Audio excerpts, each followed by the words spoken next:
How's it going, everyone? Got a lot to talk about in this video. The PlayStation 5 upgrade that myself and many others have been desperately calling for eons now. Maybe finally happening. End of this year, beginning of next. We'll talk about that as it's coming from a very reputable source, and we've got a couple of updates on games. Damon X Machina, you guys know me, I love me my mecha action.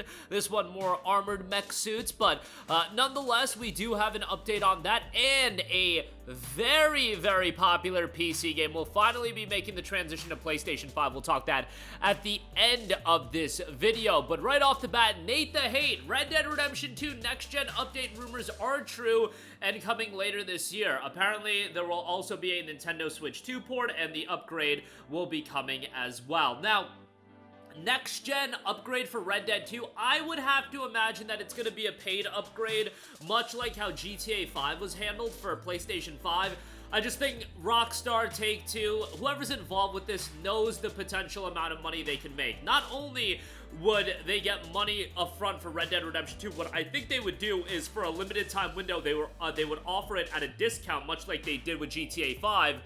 Beyond that, they would up the price point of the game, and it would be sold for $50, $60 again, and then over time, you could discount the PlayStation 5 version after that, and Red Dead 2 is one of those games that I really do believe it warrants a premier price point, and, you know, it's one of those games, like when Red Dead 3, if it ever comes out, if at that point we're talking about $100 video games, it's one of those games that people will pay a premium for. Even a Red Dead 2 upgrade, because of how much people want it, maybe you can say people don't want it as much as Bloodborne Remastered, but man, it's pretty damn close, I would think. And Red Dead 2, you know, there's definitely a bias attached to that because Red Dead 2 is legitimately one of my favorite video games of all time. I think it's one of the greatest video games of all time.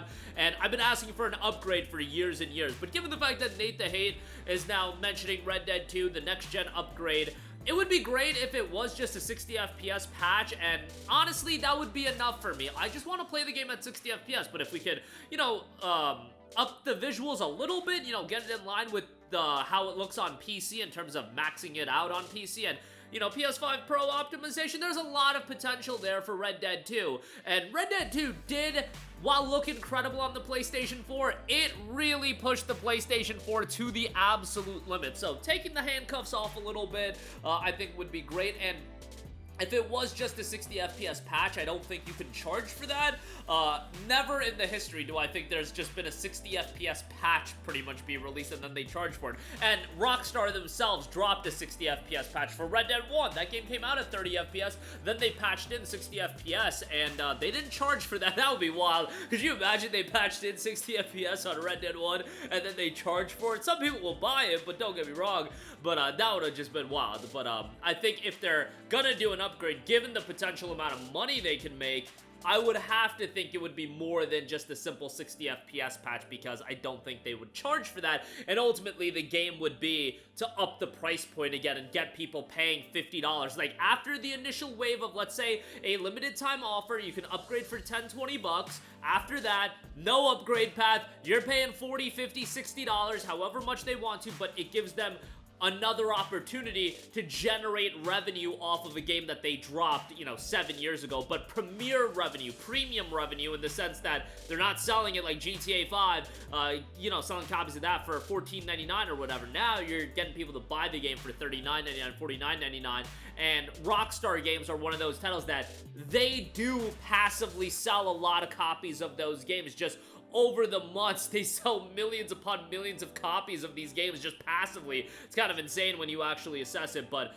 Red Dead 2 is one of those games that absolutely deserves to do that, and would I be lying to you guys if the upgrade was 10, 20 bucks? Would I be paying it? You damn right. Would millions of people be paying it? Yeah, and if it's actually a legit upgrade, if they actually did like an expansion to Red Dead 2, that would make my day. I could use more Arthur Morgan content in my life, but I don't think that's going to happen at this stage of the game, given that it's been 7 years. And let me also add this.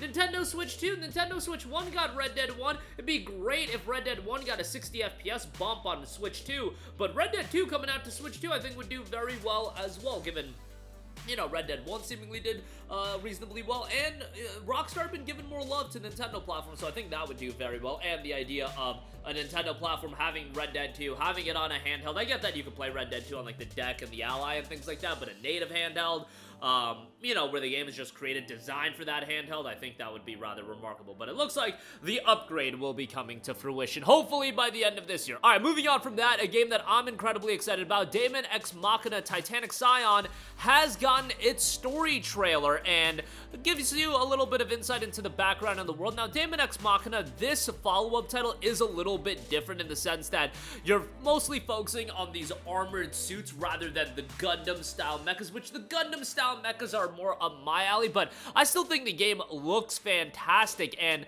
IGN Live did have a little bit of insight as far as a lot of the elements of the game. It will be a $70 game, a digital deluxe edition, which includes the game and access to substantial post-launch downloadable content featuring new story content and customization options for your arsenal, and outer is going to be $90, and a super digital deluxe edition, which also includes digital soundtrack, digital art book, content sets, downloadable content sets, and the post-launch content will also obviously be included in the souped-up version. You're really just paying an extra $10 for digital soundtrack and digital art book, which I think is a scam, but whatever, you do you. All digital pre-orders will also get the special equipment set, downloadable content as a bonus, which includes a variety of different skins and suits. The latest gameplay system video also offers a little bit of insight into the depth of the gameplay. Very excited for this, and great to see it having a multi-platform release right out the gate.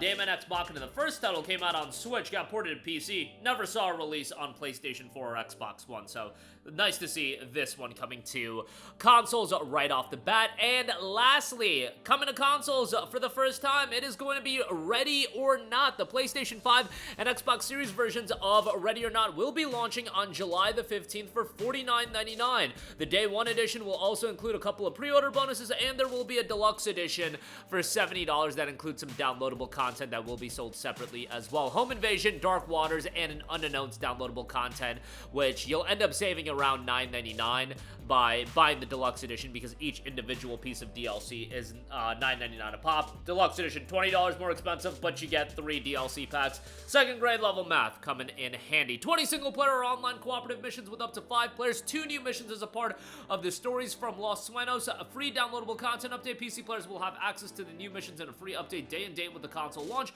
2 downloadable contents that introduce 6 additional levels, and in Dark Waters DLC, the UH-60 support helicopter, dozens of options to customize a player's entire SWAT team, including armor, weapons, apparel, and more, and immersive tactical gameplay, full flexibility of approach, and authentic equipment that SWAT teams utilize in the field. So, Ready or Not for PS5, Xbox Series will be launching on July the 15th, and that is going to do it for me. Again, some major notes here. Red Dead 2 finally looks like that upgrade will be coming. Nate the Hate's track record has been impeccable, so I'm led to believe that at some point soon this will be coming to fruition. And a Nintendo Switch 2 port, which I think is quite cool. Damon X Machina, Titanic Scion, story trailer on that just dropped, and Ready or Not for PS5 and Xbox Series will be launching on July the 15th. That's going to do it for me. Let me know all of your thoughts in the comment section down below. Sound off there. Thank you for watching, and goodbye. Hey guys, we hope you enjoyed the video, and if you did, make sure to hit the subscribe button, and if you're already subscribed, do us a favor and hit the bell icon. This way you'll be notified whenever we post a new video. That's the best way to keep up with all of our uploads, and we usually try to upload 2 videos a day. And with the bell icon hit, you'll be notified whenever we do upload a video. As always, thanks for watching.